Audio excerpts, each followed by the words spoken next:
Mheshimiwa Mvela, kwa kile ambacho kimefanyika hapo jana, kumuona msajili wa vyama vya michezo akiweka wazi ya kwamba katiba ya klabu ya Simba sasa ipo vizuri, amewakabidhi kwa ajili ya kuendelea na michakato mingine. Kwanza, kwa kile ambacho kimefanyika hapo jana, kwa tafsiri ya kujua katiba na mienendo mbalimbali kwenye usimamizi wa vilabu vya mpira wa miguu, tafsiri ya kilichofanyika jana, unaweza ukatafsiri katika misingi ipi kwa kutoa elimu kwa watu? Nini kimefanyika jana? Labda niseme kwamba nimesikia hata wachambuzi hapo pamoja na mchungaji wangu yuko hapo. Niva Mbage. Ndio. Labda niwaambie ni kwamba once mkutano mkuu wa klabu au wa taasisi ukishakutana na kupitisha katiba ikapelekwa kwa msajili, ikishasainiwa na kugongwa muhuri, matumizi yanaanza hapo mara baada ya kusaini na kugonga muhuri. Okay. Na kama una kumbukumbu, hata sisi TFF kuna wakati mwingine tunapotaka kufanya marekebisho ya katiba tukiagizwa na FIFA, tulikuwa naitisha mkutano mkuu, labda tuko Tanga, tunamuomba msajili aje huko Tanga, ili tukimaliza mkutano hapo anatugongia muhuri, anasaini, matumizi yanaanza huko kwenye mkutano. Sasa tafsiri ya jana ni nini? Baada ya msajili kugonga muhuri na kusaini na kumkabidhi mwenyekiti wa klabu ya Simba, bado mwenyekiti wa wanachama, kinachofuata ni utekelezaji wa yaliomo ndani ya katiba. Naam. Hakuna mkutano mkuu mwingine utakokaa kwa ajili ya kujadili swala la katiba tena, kwa sababu hayo mapendekezo hayo yalipitisha na mkutano mkuu na wala sio na serikali. Serikali ilitoa ushauri, wajumbe wa mkutano mkuu wakakubaliana na ushauri, wakapitisha wawekezaji zaidi ya mmoja, mwenyekiti atoka upande 51%, baraza la wadhamini kusimamia mali. Kwa hiyo ni utaratibu ambao sasa ni wajibu wa mwenyekiti wao Mangungu. Na ndio maana mimi nilisema ningekuwa kama mimi leo ningekuwa na kamati ya utendaji ya klabu ya Simba. Kamati ya utendaji ya wanachama waliotuchagua tunakutana leo kupokea katiba kama kamati ya utendaji. Baada ya kupokea, tunajipanga kwa ajili ya uendeshaji wa klabu na kuanza sasa rasmi mchakato ambao unatakiwa ufuate taratibu zilizoko ndani ya katiba. Ndio maana hata jana msajili uliona kuna mama pengine naruka anasema mkitaka 5 wangapi, alikuwa na maana tayari kwa kwenye katiba yao watu wanatajwa wangapi, nendeni kule ndani, na wale walikuwepo siku ile wakati wanapitisha kwenye mkutano mkuu, ili tamkwa kabisa kwamba wanatakiwa sio chini ya 3. Ndio aliyoandikwa kwenye katiba, ndio anaenda kutekelezwa. Sio aliongea msajili pale. Msajili anaweza kaongea by the way, lakini anakuambia nendeni kwenye katiba yenu mkaangalie kilichomo mlichopitisha kwenye mkutano mkuu na serikali imeendorse. Kwa hiyo kinachotakiwa kufuata sasa ni mwenyekiti wa klabu ya Simba kushika kamati ya utendaji, wanakutana, wanajadili kupokea ile katiba na kuanza utekelezaji, kwa sababu anayetangaza watu wangapi wanataka kuomba uwekezaji ni kamati ya utendaji, ndio tukotangaza kwamba jamaa. Sasa Mheshimiwa Mvela, kabla hujaenda mbali, klabu ya Simba haina kamati ya utendaji, wana bodi ya wakurugenzi, na bodi ya wakurugenzi ina upande wa mwekezaji, ina wawakilishi wa mwekezaji pia. Itakuwaje sasa? Mzee. Naam. Habari ya bodi iliisha jana. Aliposaini msajili jana, bodi ilikufa pale. Iliyobaki ni klabu ya wanachama ambao wajumbe. Asha Baraka ni nani? Asha Baraka ni mjumbe. Kamati ya utendaji ndio anatakiwa simamie timu, lakini wanamtaja kama mjumbe wa bodi ya wakurugenzi. Umesema? Wanatambulika kama wajumbe wa bodi ya wakurugenzi? Hapana, wale walichaguliwa kwenye mkutano mkuu wa klabu yao. Lakini bodi ya kwani ina maana Mangungu wa kuchaguliwa na wajumbe? Alichaguliwa. Lakini Simba inavyoendeshwa sasa hakuna kamati ya utendaji. Naomba nielewe. Kwa mkutano mkuu wa klabu ya Simba walichaguliwa nani na nani? Kwenye uchaguzi wao waliochaguliwa kina Isa Masud, kina Asha Baraka.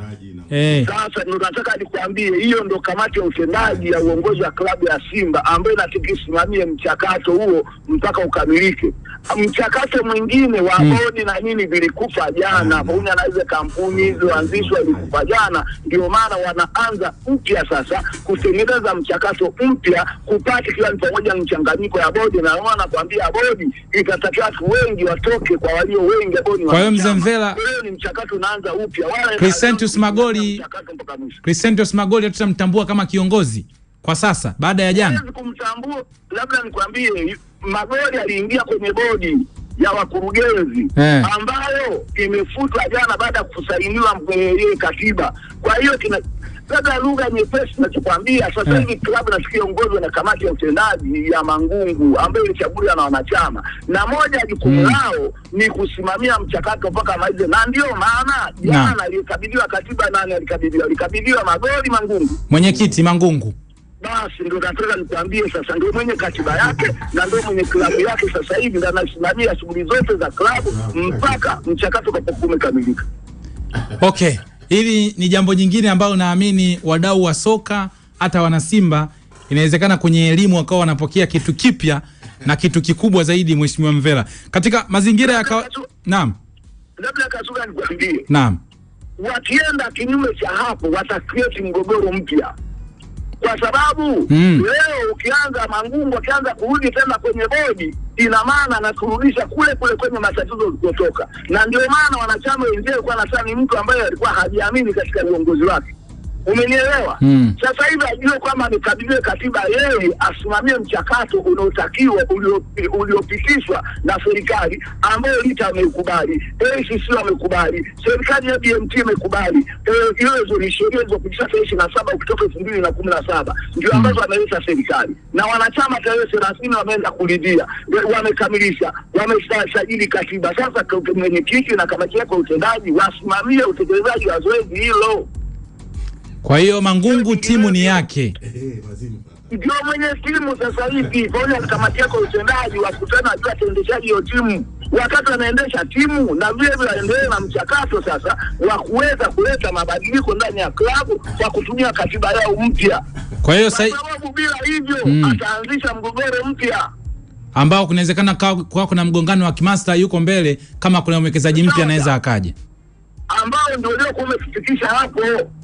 Mimi naamini hili jambo na watu wasio na wasiwasi, kwa sababu Mo anaweza kaomba katika ile 49 na anaweza kapewa. Umenielewa? Na mwingine anapewa kama huyo mtu mtengeneza jeza anaitwa Jehivi kapewa na yeye. Anaweza kaomba na yeye. Lakini la msingi nia njema shungeni kuendeleza klabu.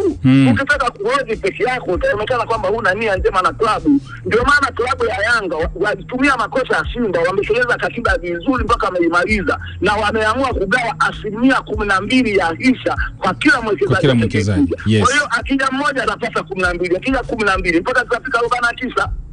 Yes, na Mheshimiwa Mvela, kwa hiki ambacho nakizungumza na mpaka hatua ambayo jambo hili limefika, kwa ushauri wako au kitaratibu, unadhani ni hatua gani kubwa ambayo itapaswa kufuata baada ya hili la jana, baada ya Mangungu kabisa? Baada ya hili la jana, yes, na wamepata katiba, kinachofuata sasa kamati ya utendaji ya klabu ya Simba ikutane. Ikikutana inaenda kwenye ofisi ya Lita, wanaenda kukabidhi katiba yao, wanaenda ACC wanakabidhi katiba yao. Baada ya hapo sasa ndipo wanaanza mchakato maalum. Wanaweza kaamua kwamba jamani, badala sasa ya kuanza moja kwa moja tunaweza tukaanza kutengeneza bodi, tunaanza kutengeneza bodi mpya ili tushirikiana nayo katika kufanya ile kazi. Bwana tengeneza bodi yao mpya ambayo itatoka upande wa wawekezaji au kabla au labda la sivyo kabla ya bodi, kwa sababu lazima apate wawekezaji. Wanatoa tangazo kama ukisoma ile sheria ya BMT inasema unatakiwa utoe tangazo kwa ajili ya watu wanaotaka kuomba hizo hisa. Umenielewa? Yes. Baada ya kutoa tangazo, wakipata hao wawekezaji wanawachambua, wanatangaza na nini, wakimaliza watafuta katafuta kampuni tukoendeshe ile zoezi. Wakimaliza sasa ndo wanapeleka kwa wanachama kama jamani, waliokomba ni hawa na hawa na hawa, na kamati ya utendaji mapendekezo imependekeza 1 2 3.